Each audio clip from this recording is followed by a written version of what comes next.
টাঙ্গাইলের পাথর বোঝাই একটি ট্রাক নিয়ন্ত্রণ হারিয়ে বসতঘরে উল্টে পড়ায় ঘুমন্ত অবস্থায় এক নারীর মৃত্যু হয়েছে।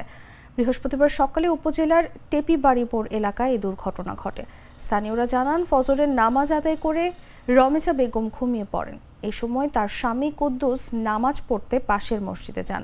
এর মধ্যে হঠাৎ জামালপুরগামী পাথর বোঝাই একটি ট্রাক নিয়ন্ত্রণ হারিয়ে রমেজার ঘরে উঠে পড়ে। এতে তার মৃত্যু হয়। পরে ট্রাক চালককে আটক করে পুলিশ ও ফায়ার সার্ভিসকে খবর দেওয়া হয়। ভুয়াপুর থানার এসআই অনন্ত দাস বলেন, এই ঘটনায় চালক সহ ট্রাক আটক করা হয়েছে।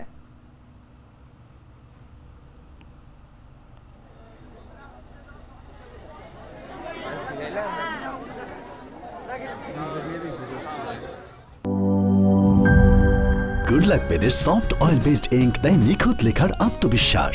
Good luck pen, make your lakh.